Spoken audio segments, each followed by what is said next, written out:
Welcome to Faith Works Live. Here's your host, Rebecca Haynie. Welcome to Faith Works Live. Your joy and mine to be able to be here in the free world. It's another day the Lord has made, so I see no reason not to rejoice and be glad in it. It is, first of all, one of the reasons I'm rejoicing is that I woke up to 0 text messages from politicians today. And that hasn't happened for any of us in Iowa. That's like, it's a new dawn and a new day. I joked yesterday that I will never hear from Nikki Haley again because now, I thought we were friends, Nikki. I thought we were good friends. And now suddenly you lost my number. I don't know what to do without 17 different text messages from Nikki Haley or 48 emails from Donald Trump telling me where I ought to go caucus. So we'll figure out a new hobby, I'm sure, here in Iowa. It's just what happens every 4 years. They're our best friends and they want us all the time. And then they never call. They never write. It's the roller coaster of emotion. But yes, now that the caucuses are officially done, it is time to think and recap the caucuses that were, the surprises that happened, those that didn't, what we got right, what we got wrong. And he has been faithful to our little slice of airwaves here for basically through the whole cycle. Ryan Rhodes has been our political Iowa caucus mastermind. He is a professional because he does this professionally. He knows what he's talking about. And we talked about this quite a bit, Ryan, over the course of the last several months, looking up to the Iowa caucuses. I'm glad you're with us to help us make sense now that we've had a day or so to let the dust settle. I'd love to hear your insights, your thoughts, and thank you for being with us to provide those today, first of all. Yeah, thanks for having me. I think there was a lot, obviously, that went on last night, all of the speculation for months and months and months. And finally, now we know the answers. So yes. we don't have to wait anymore. If you were watching a lot of the polling, there's not a whole lot that probably surprised folks too terribly much, but I think there was a lot of people that were kind of questioning lines of the polling. When I got into it, I kind of thought that Ron would get a little bit more boost off that Kim Reynolds and Bob Vanderplaat's push. I really kind of thought that would kind of add a little juice to him. Mm-hmm. And then I thought that Trump would maybe be just a hair lower than he was. But I mean, at the end of the day, he came through and really blew through the caucuses. There was a very low turnout. Some of it looking at the weather possibly, but at the same time, I think there was a level of just foregone conclusion and stuff possibly that, a lot of people just said, well, this thing's over. Why go out? Why do this? It's been over for a year. I think there'll be a lot more analysis potentially on just what level of enthusiasm and how to kind of get the people back up. Because in 2016, there was 186,000 people that voted, and this time there was only 110. And there's more people in the state of Iowa. There's more Republicans in the state of Iowa in 2023 than there was in 2015. Yeah, let's not rush over those numbers either, because I think that's one of the biggest takeaways is what level of enthusiasm we're looking at and what we can say from the caucuses to the general. So that's something that can't be overlooked. Granted, it was colder than a Vikings funeral. It was bad. It was really bad. It was below 0. I don't think it got above 10 below where I lived all day. That was the high. And so there were a lot of people for whom it might have been dangerous to come out. So that's definitely a part of it that can literally freeze out caucus attendance. That being said, we Iowans are a hardy bunch. And so the people that had committed knew for sure that they were going to do this no matter what. So that's what we always say. That's one of the benefits of the Iowa caucuses is that typically it's only the most committed.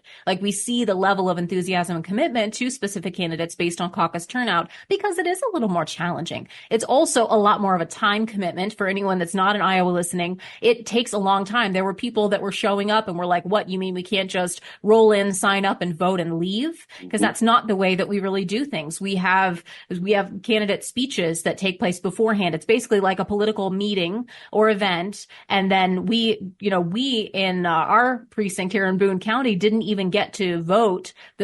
Everything started, or was supposed to start, about 7:00, but we didn't even get to the voting until at least 7:45, because there were so many people still in line waiting to be signed in, and we still have all those speeches, and every candidate gets represented by a supporter or a campaign staffer with a speech. So that's another element. So turnout, very important to look at. That does say something. So my question is, of course, was it the weather, or was it more that people who, what would an extra 50,000 voters, who would they have caucused for?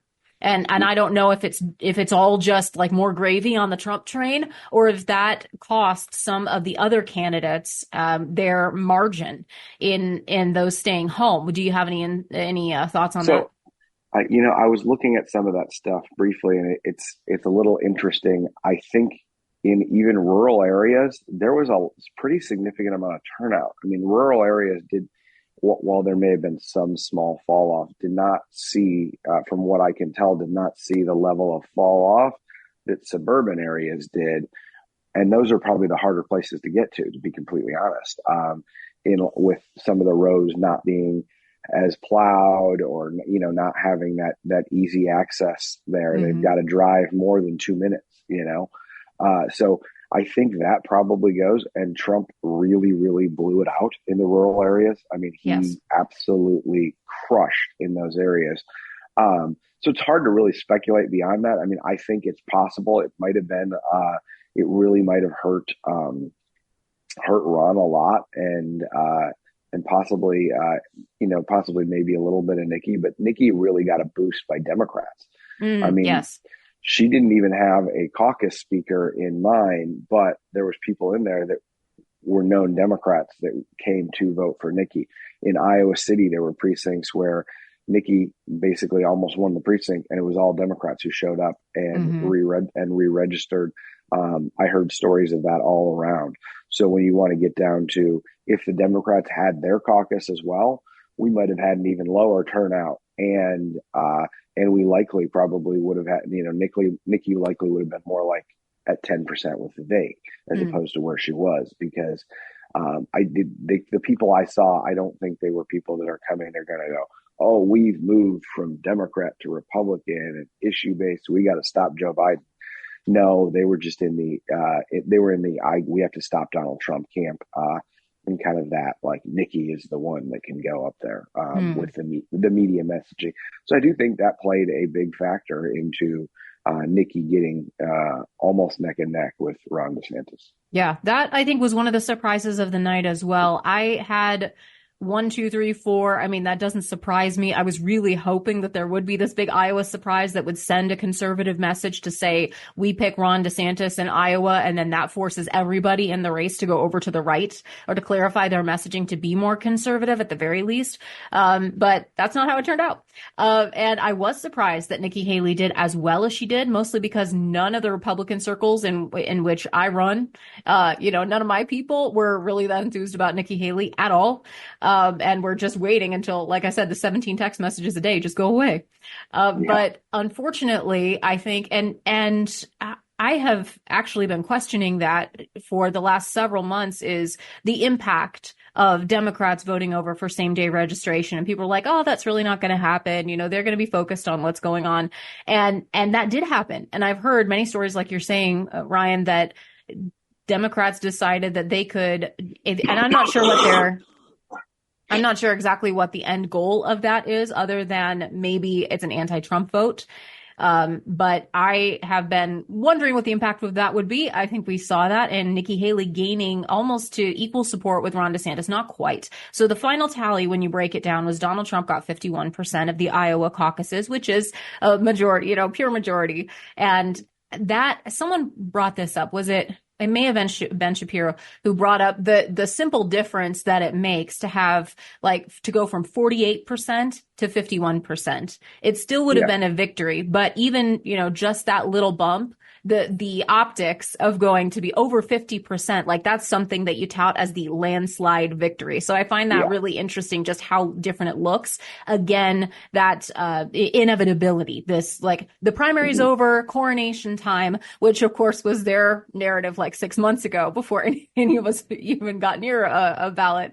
But I do want to question what you think, is there any point to Ron DeSantis staying in the race at this point? Because that's the call that I'm hearing now. And we'll get to the fact that, Fox News and all the major media called this before the caucuses even happened, which, again, I suppose should be no surprise there. But it does make me a little mad. So we want to be sure to touch on that. But do you think there's a point to Ron DeSantis staying in the race, to Nikki Haley staying in the race? Vivek's already dropped out. He dropped out an hour after everything happened, basically while votes were still being tallied. So this has all happened really quickly. What is their path moving forward from here? At this point, I don't know that there is much of a path for them. Nikki is probably going to go on to try to get some sort of a showing, because New Hampshire is more of Nikki area, where she talks about the correction and changing the personalities. And the truth is, they hate conservatives. That's why they don't want to come into Iowa. Nikki wants to be able to go to a place where they tout, where they're touting like we're live free or die, but then she can go and be pro-abortion and, semi-pro-abortion and then not have to actually deal with any of the other stuff. And it switches more to just the fiscal, the national security. We only want to talk about that. We don't want to talk about the fact that our culture is being ripped apart or anything else, or go through those tough questions. And that's not to say that some New Hampshire people don't ask tough questions. It is a much more northeastern state. It is much more of your John McCain, Mitt Romney Republican than it is your general base, your Mike Lees, your Ted Cruz's, your Ron DeSantis is out there. You're just not going to find them up there the same way. So, I think it's going to be tough for any of these guys to make the case. If Trump was at even 49, I think there's a different case. But like you said, when you crack that 50 barrier, it means over 50%. And I think Iowa is probably the toughest state on conservatives, because while other states might be conservative as well, they're a lot tougher. Iowa's a lot tougher to go and secure that vote, even if you've already gotten it before. So for Trump to go through there and then Ron DeSantis or somebody else not to climb up, I think just says it's going to be an even bigger slog in other areas.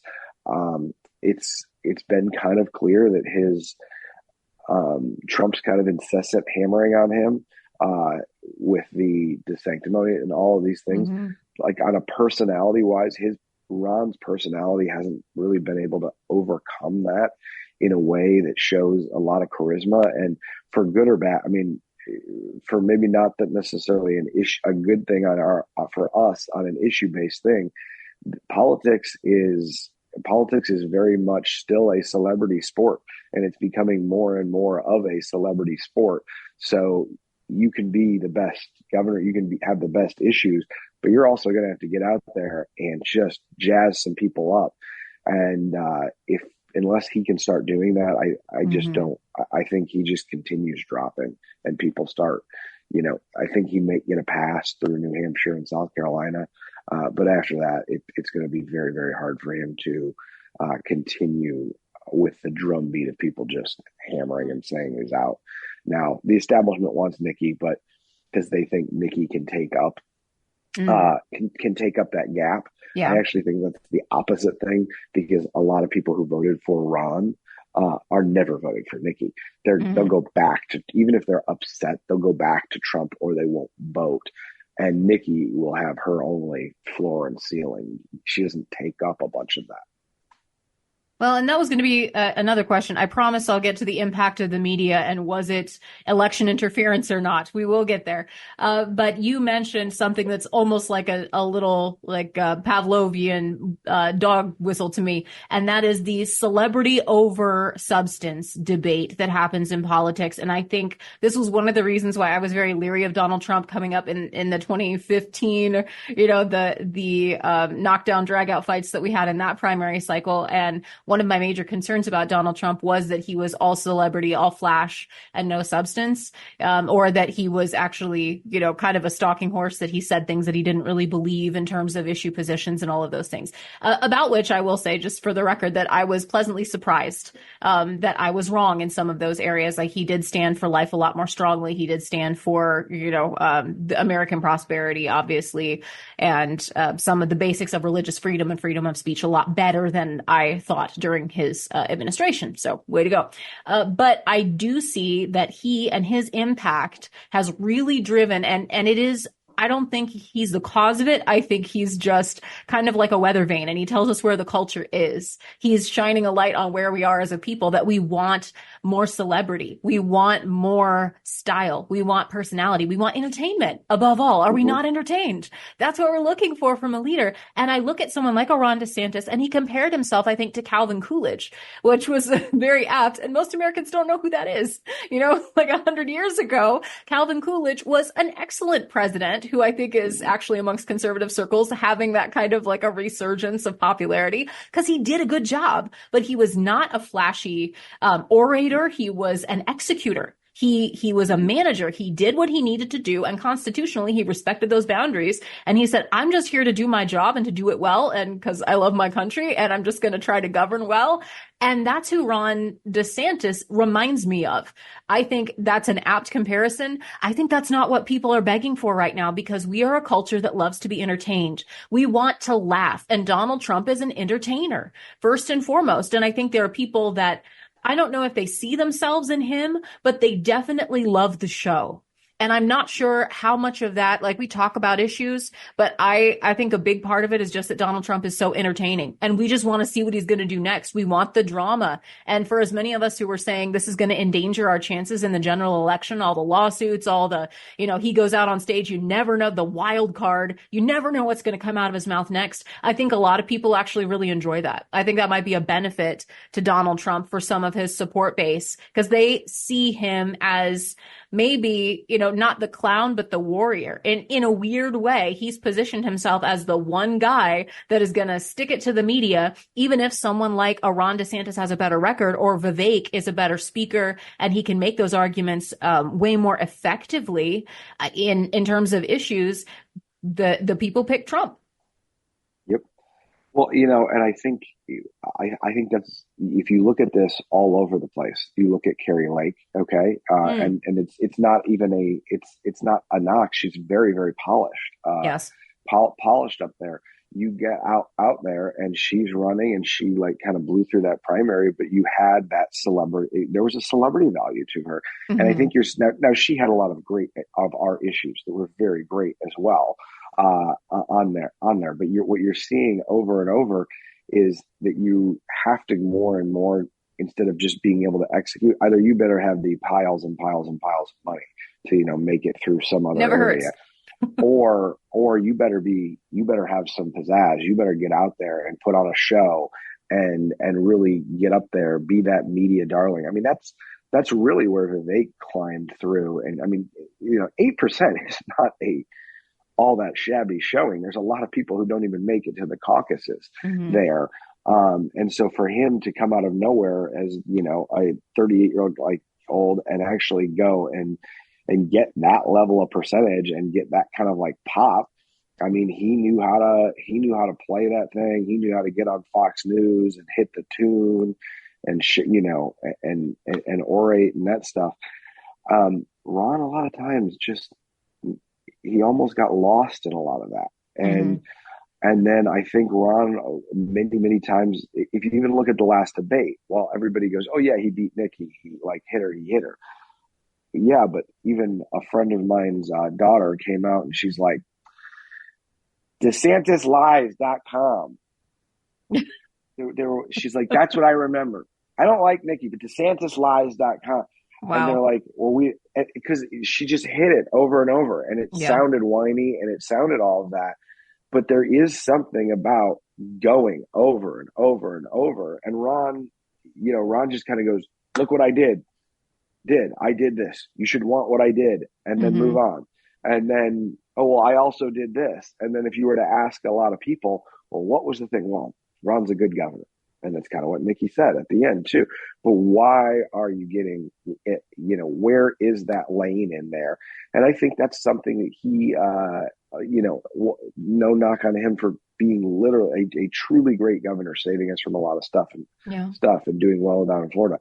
Never really found that niche that people were going on, and that kind of movement to show I'm going to spike, I'm going to have that energy that's going to carry me through. Yeah. And I mean, love it or hate it, which I kind of hate it. This is a battle of personalities, and people tend to, and it's not new in some respects. People have often voted for like the candidate I could have a beer with, the candidate, that meets me down at the cafe. It seems like because we're trying to pick people that represent us. And so part of that instinct is I'm looking for someone I can trust, someone I can relate to, someone who I think will represent me and protect our values and our way of life and all of that. So in a way, it's understandable. Donald Trump does not represent me. Like, nothing about his life and my life story are the same at all. I appreciate the success that he's made and a lot of the stands that he's taken and the enemies that he has. I think we have the same enemies. And for a lot of people, I think that equates to, he's my guy. And so, I mean, I don't like cults of personality. I don't like feeling like we're all just like it's Trump's world and we're all just living in it. But I don't like that, for any politician whatsoever. I think every single person is just a human being, is just a man or woman made in the image of God, and nobody should attain demigod status in America. I think we have to claw back from our own, human nature, this tendency to find idols with, heads of orange and feet of clay, and just like we have to remember that God is the only one who deserves that ultimate loyalty, but that we do hire and we do want to positions of authority the people that really deserve it, the people that fear God, that hate dishonest gain, that are willing to protect and preserve our freedoms and try their hardest to claw back against the authoritarian instinct that comes with these monumental amounts of money and power. I'm not sure we're doing a great job of that so far, but that's my dream, and a girl can dream. You're listening to FaithWorks Live. Rebecca Haynie is my name. Glad you're with us. Ryan Rhodes is our Iowa Caucus mastermind, political consultant extraordinaire. He's given us all of the lowdown. We're getting the skinny on what happened and what it means moving forward for our Iowa Caucus recap. Ryan, we got to talk about the possible alleged election interference on behalf of the mainstream media. So here's the deal. Like I said, Iowa caucuses are different than a primary election. It's not just doors open, people start, checking off boxes and ballots, and then we leave. At least it wasn't in my precinct and in many others. Maybe some other counties do it differently. But in ours, we have everyone come inside. We start the procedure with the pledge and with prayer, and then we do speeches. So the candidates get 3 minutes, or their surrogates get 3 minutes to make their speeches. And when you have several candidates, that takes like half an hour. And so it was, while the speeches were still going on, people started getting text alerts, news updates. The Iowa caucuses have been called for Donald Trump. Donald Trump wins landslide victory in the Iowa caucuses. And we're looking around like, what? We haven't even voted. How did this happen? And so let's talk a little bit about that. Did it make much of an impact as far as what are your thoughts on the possible impact of the way the media handled the caucus results and calling it so early? I think a lot of it was, for some of them, I think it was more just laziness. They wanted to get this thing done, wrapped up, and over with. Yep. And it's so cold. They wanted to get out of sub-zero Dodge. They thought it was already over anyway. I'm absolutely of that mindset. Could it have moved a couple things? Maybe, but the rooms were so small compared to what they were in the past. I mean, we had such a much lower turnout. In the past, in 2008, I went in not knowing who I was going to caucus for. at all. And I ended up speaking on behalf of Fred Thompson because I Nice. just like grabbed it, and I ended up moving votes in the room actually, because they were like, "How long have you been supporting it?" And that was a great speech. And I'm like, honestly, I just thought somebody needed a representative, and I'm not like enthused about anyone really like over the top. I just want somebody who I know on an issue base I can agree with. Mm-hmm. And so there was just nobody. It wasn't Romney. I wasn't on the Huckabee train. I missed that there, but I wanted somebody I could stick with that agreed, because my previous candidate had dropped out. And so I moved people in the room during that. Well, I didn't see that happen in this cycle, because you had such a low turnout.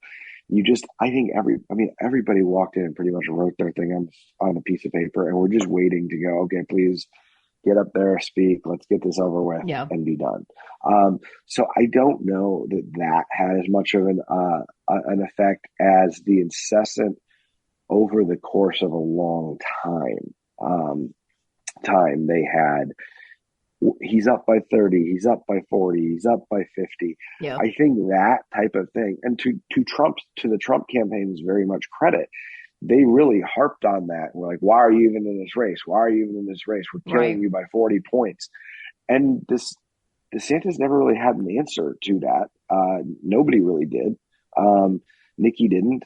Everybody else, they're just like, well, the polls are wrong. I mean, you could have put out some internal polls that looked better, but if they were wrong, I mean, I think you could have even gone in there and said, there's a massive amount of undecided people. Because one of the things I saw when we were doing things is there was a huge chunk of undecided people. They weren't anti-Trump. They weren't necessarily like over the top, your crawl over broken grass Trump supporter.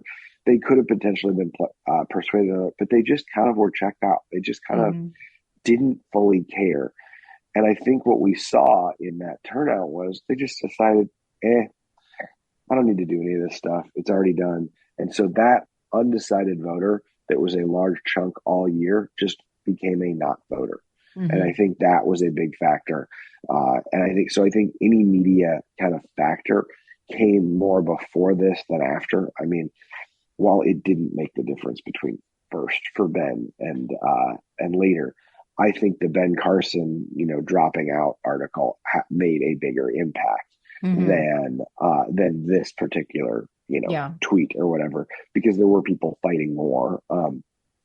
I don't think it was the difference in that case between Ben getting, second and first, but I do think it actually might have gotten Cruz between first and second. So Trump, he might have gotten just enough of Ben's votes to get him over the top to beat Trump by a few hundred votes, or whatever. But so we'll see.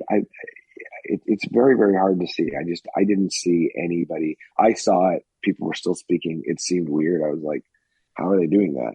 But I didn't watch anybody go, we have to change our vote, Yeah. Well, and like you said, I think the people that walked in, there were a lot fewer undecideds. I think the Iowa weather really winnowed the field as far as that goes. Yeah. And also people looking again for that entertainment, that flash factor to drive them and interestingly enough, let's talk about the Fox News factor specifically, because I've seen some polls broken down by demographics that are fascinating, and I know you like the numbers too. Yep. And what's interesting is that the young folks were the most split, and they did not actually break for Donald Trump. There was more enthusiasm for Ron DeSantis amongst the youngest demographic of voters, but then every other subsection, including the oldest voters, so middle-aged to oldest voters. And yes, I'm now middle-aged. I understand. I understand now. I hurt when I wake up for no reason. Like that's where we are in life. But all my age demographic and older all went for Donald Trump in a big way. And I've heard a lot of folks now commenting on the impact of the media. As much as we say, hey, we don't trust the media, that we talk about being skeptical as conservatives of the mainstream media, it does seem like we're letting the media, in some respect at least, choose our candidates for us. And I'd love to get your thoughts. I mean, I have a few coming from that kind of like media, but not position.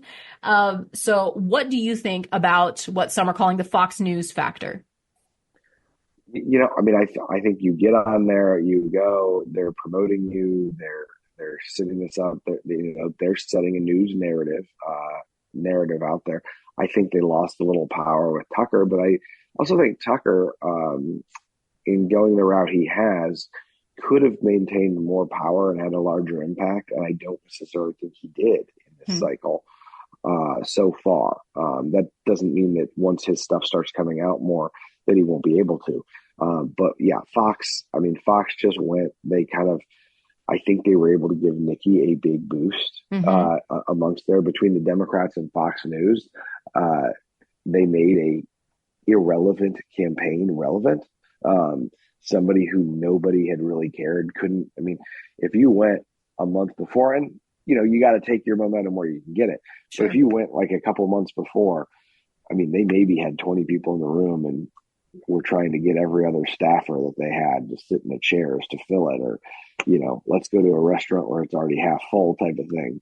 But, she ended up, catching a little bit of that momentum as other people dropped out, and Fox really boosted her. Mm-hmm. And I think they boosted her really at the kind of detriment of Ron. Because, if it's not a one-on-one race, it becomes, Trump versus the field as opposed to Trump versus the one-on-one type of thing. Mm-hmm. Trump's also just very good at taking that media and getting it in there. And, that you went to the Fox town hall, and all I saw from people was Trump killed it in that town hall. And so I think that one really, really kind of solidified it, while Nikki and Ron were kind of sitting on another stage arguing, and they almost made it look like that was the debate. Yeah. Yeah. And that's a fascinating element as well. Trump to me is a Rorschach test, because you go in there and you see what you want to see. Like, it's so revealing how people's response to that can be not to get distracted by it, but the fact that, like you said, I was in the room and I saw so many people come in and ask good questions from Donald Trump, and then he wouldn't really answer the question. And if you go back, like him or hate him, like just judging on the content basis of the answer, he would completely dodge the question, or he would say something that was kind of irrelevant or kind of a joke. He would joke about Ron DeSantis in high heels. He would talk about beautiful Hillary. He did that with me and my question on abortion. He never answered my question. And he never answered probably most of the questions that people asked, but they loved it. And they ate it up because it was Trump being Trump, and it was him playing the greatest hits. And he felt like he was in charge on that stage. He felt like he was at ease, like he was in his element, and people pick up on that. And there's a lot of nonverbals that I've noticed. What Donald Trump says to me is not impressive and hasn't been impressive, because most of the time it's rambling and contradictory, just to be honest. But when he delivers a line, people believe it. And that's kind of his superpower. He makes you laugh. He, impresses you with the fact that he's in charge. People believe he's in charge. He has that impression. He gives that impression. And I think that's been maybe something that I discounted a little bit, was how much people think of Donald Trump as they would an incumbent. And that's something that I think maybe I should have paid a little more attention to, looking at these types of numbers. I thought that people were paying attention to the lay of the land now, that they would see that it is different now, and it feels different to me than it has over the last 4 years or even the last 8. But I think people thought of Donald Trump in the same way as, like, he should have won the White House. And so they have been on the Trump train for 4 years now, if not 8.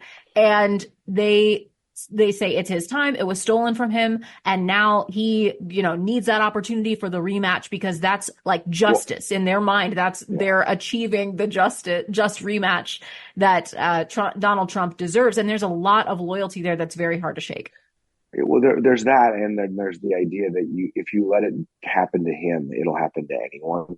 This idea that they're going to go and take him out. And there's people who will sit there and go, I want a little bit of this better on this issue, or like, I didn't love the COVID thing, but like, we have got to stop the lawfare. We have to stop this. We're going to crawl over broken glass for Trump.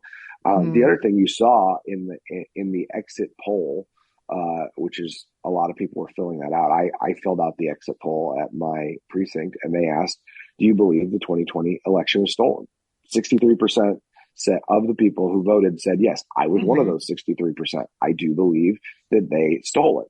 And I find it so funny. They're like, you stolen elections aren't real, except then the left wrote movies about how Kennedy rigged the election. Kennedy's dad rigged the election. Like, you guys know it's possible. It may not have gone on the Mike Lindell route, but like they were going and dropping these ballots. So, and I think people just go out there and say, we have to stop this. We have to stop this. We can't go. Yeah. Now, and they're not wrong. I will say, just for the record, they're not wrong. But I think the next step is, how do we overcome it? What are we going to do to stop them from doing it the next time? Right. How do we get out there? Because it's not like they're going to stop all of a sudden. I mean, the Democrats threw a fit when we had such a wave in Iowa that we were able to go and usher in supermajorities in our House and our Senate. And all of a sudden we got voter ID and we got good things in Iowa to change the way elections were. It's funny, Democrats can't seem to win an election after that because they don't have these little things that allowed them to as easily go. What could it be? What could possibly be? Right. Iowa just turned 20 points red overnight. Maybe it had something to do with the the different controls there. But yeah, so I think we do need to make sure we're watching these, we're following, and as it goes out, we're pushing more as well on. I think the next thing for Trump is push on what? Are you going to have the Matt Whitakers, the Mike Davises in your administration, who I very much trust? I think those guys are really, really, really principled, great people. I want to know who those next people are. If you got those people, let's go. Let's get on there. They're going to stand with us. They're going to be there. And they have been part of the show of everything. But I do think if we're going to let the Faucis and the Rays and the Christies come back, we're going to have to fight that. Well, and that's one of my biggest objections to Donald Trump 3.0 has been that he absolutely refuses to confront someone like an Anthony Fauci and his role in continuing to empower him. He straight up lied in the town hall that we mentioned about his role with Anthony Fauci and shutdowns. The question was asked by an Iowa business owner, are you going to ensure that those shutdowns don't happen again, that economic shutdowns? And at first, he kind of distanced himself from the question almost. And then he says, well, Ron DeSantis was a bigger fan of Anthony Fauci. I wasn't that big a fan. I just, he was there and like, it almost made it seem like incidental. Like I was just in the room where it happened instead of being the leader of the free world in the middle of it and, pinning medals on him. And that type of gaslighting, that's basically what it is. It's rewriting of history. But people either have short attention spans or they have such an emotional pull. Because I asked the person who originally asked that question and she said she loved it. She loved the answer. And to me, it was a non-answer and it was a non-truth. But I suppose that we're living in a brave new world with such people in it. And that's not to knock anybody who is voting for Donald Trump. I just think we can't lie to ourselves. We can't rewrite reality and rewrite history. We have to go in open-eyed and with wisdom and discernment. We have to speak the truth to one another. We cannot lie to ourselves or to each other. We have to be sober-minded and vigilant. That's what God calls his people to be. So that's where I'm approaching, move my political vote, my any sort of resource or pull that I have moving forward. I want to be true. I want to walk in the truth, no matter what. And if you have a good justification and good, discernment, that's how you should use your vote. Even if we end up on two different sides of a particular election, that you're still my sister or brother, no matter what, as long as you are faithfully following the call of God as you use your vote. You're trying to do as much righteousness as you can. So that's going to get me some hate from a couple of different corners, but that's all right. It's, a day that ends in Y. Ryan Rhodes is our special guest, doing our recap of the Iowa caucuses, as he's been so gracious to lend his insights all throughout this cycle. And Ryan, I think moving forward, one of the things that you mentioned, because now I'm going to try to turn our attention to what this means for election 2024. Moving forward, it's kind of difficult for me because I'm an issue gal. Like I really want things to mean something. I don't like it when it devolves into the personality and the rock'em sock'em robots with the drama. And how many times can we make fun of Joe Biden for falling on his face today? It does strike me though that we have to confront what happened in 2020. And if we hope for a better outcome than what happened in 2020, there has to be a strategy for that. You mentioned this, and that I think is the reason why the media has crafted this narrative, is because it's already written. It's already been done, and they've been hammering on Donald Trump for 8 years. All they have to do is just pull out and dust off the stories from 5 years ago. They've been talking about, whether it was Russia collusion or more recently the January 6th quote unquote insurrection. All of this stuff it's just greatest hits for them at this point. They're waiting for a matchup.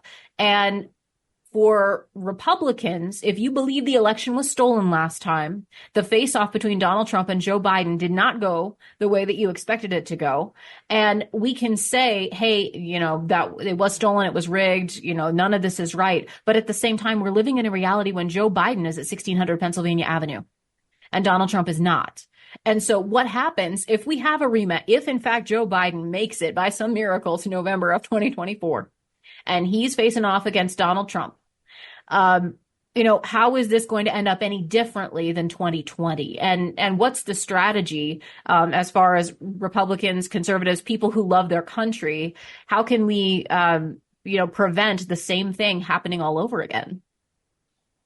Well, I think, he's going to sweep Iowa, right? In the general election, he's going to go out. If you're in Iowa, if you're here, he's going to sweep that. There's a couple other states they're going to sweep. What you're going to have to do is look at Arizona, look at Georgia, where they flipped some of these folks, Pennsylvania, Wisconsin, Michigan, they've got bad Secretary of States in these places. And those are very, very key to making sure that, funny business doesn't happen. And when it does, it stops. Mm-hmm. So I think those are real problems that we have to look at, that they're going to have to organize. We're working on legal ballot harvesting, not illegal ballot harvesting.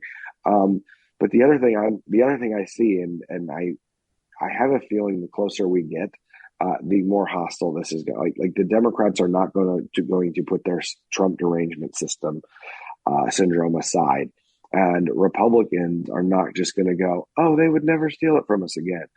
I think you are going to see virtual brawls going into this, with neighbors going, where, what are you going to do? It won't just be the sign that said, oh, you owe me gas money. It's going to be the USOB. You're going to, 2024 is going to be quite the year.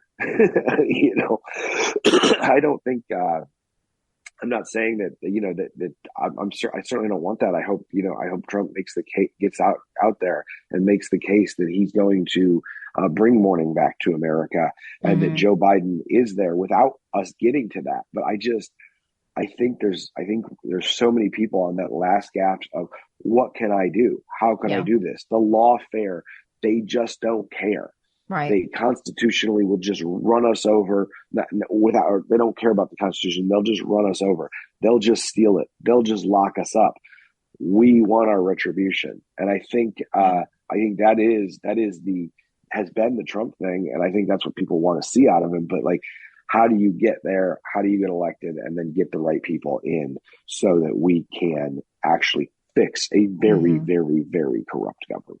Yeah. And I think it's the case that you just outlined is how he makes it. And that is, anybody that's watching this and realizes how much they're railroading Donald Trump. If they're not actively on the leftist side cheering the railroading, he can potentially make the case to say, if it's not me, it's you. They would do this to you, but I'm standing in the way. You average American, that your own government is your enemy, and I'm the one standing in the way, and you need to support me, whether or not we agree on everything, because if it's not me, it's going to be you. If they eliminate the Donald Trumps, who's going to be left to speak up for you? It'll be you, the dissenters. It'll be the moms. It'll be, the pro-life dads. It'll be anybody that you can think of. It'll be the grandma who is dared to take off her mask in an age of hysteria. It'll be someone who stood up and said this wasn't right. So if he can position himself as the one thing that's standing in the way between us and complete government tyranny, then I think that could be an effective case. But there's also going to have to be safeguards in place, like you said, in some of those swing states that, like, just the practical boring bits, you have to make sure that there's actually people that are going to count the votes accurately in places like Pennsylvania and Arizona, that you're not going to come to election day and suddenly, oh, look, your voting machines aren't working.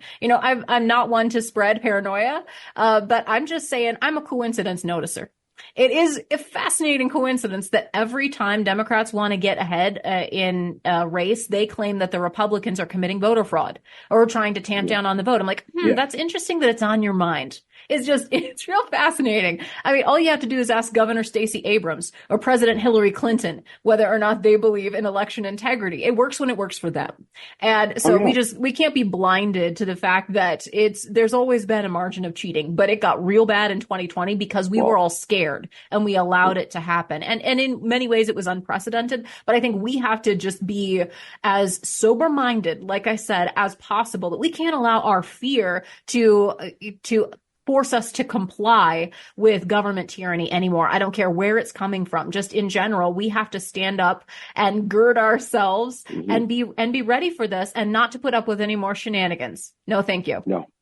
And if you look at 2022 with Carrie Lake, I mean, just randomly, like 32 of the precincts that were the most heavily Republican precincts in Maricopa County, all the machines went down and people couldn't do. I'm shocked it didn't seem to happen in any of the other ones where they just, shocking. Shock face. And so, I mean, it's sometimes it's just right in your face, and then they don't care. And then they go, oh, well, it's all over. Well, don't worry. Just trust us. Yeah. Never again. No. Never trust anyone who says just trust us.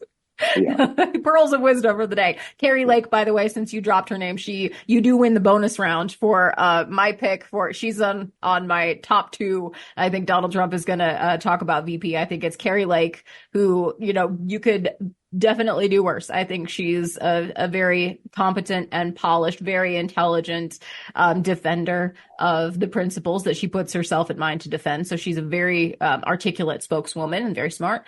And I think Kristi Noem is on that short list, governor of South Dakota.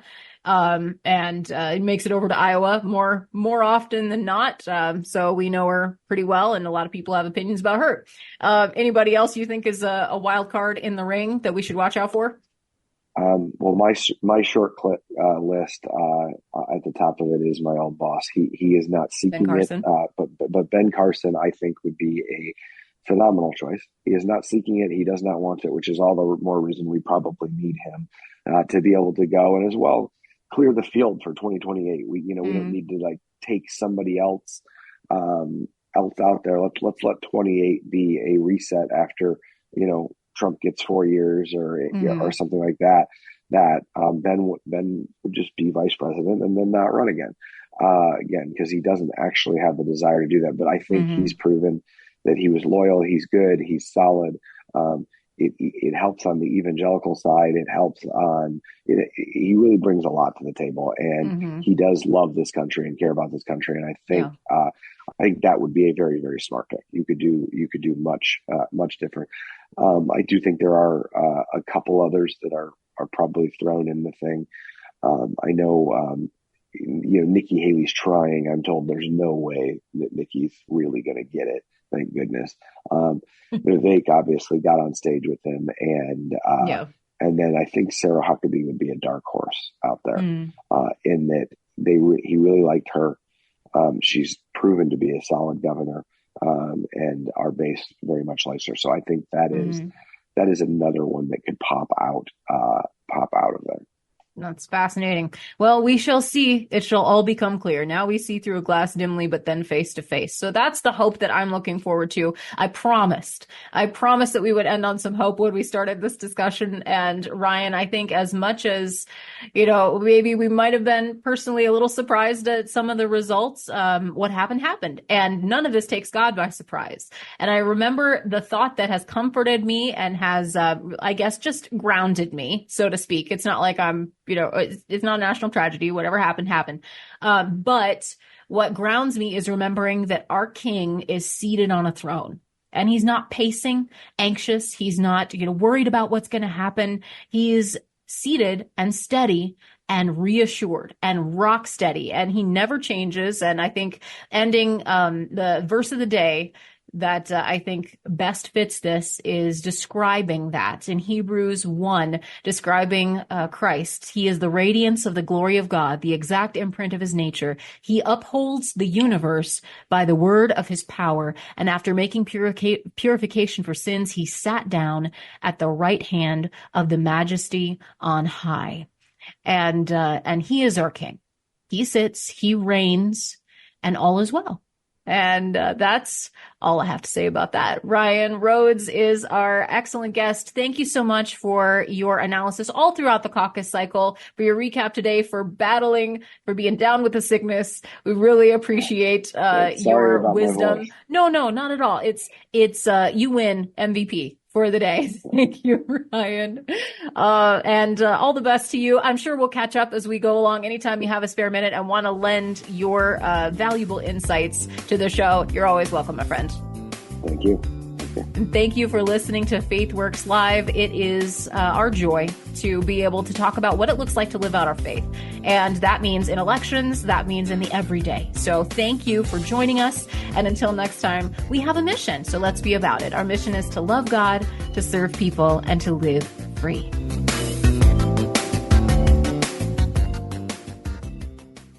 There's no better time than now to stand for life. And you can stand with Iowa's original pro-life organization, Pulse for Life. They're the longest standing nonprofit pro-life organization in Iowa, and they're dedicated to informing, educating, and inspiring a new generation to value the sanctity of all human life, from fertilization until natural death. They serve at the State House. They educate in classrooms, at events. They proudly serve on the coalition of pro-life leaders. They are on the front lines of the battle against this throwaway culture of death that we see all around us, and we are winning ground. Hearts and minds are changing, and the pro-life movement is continuing to grow.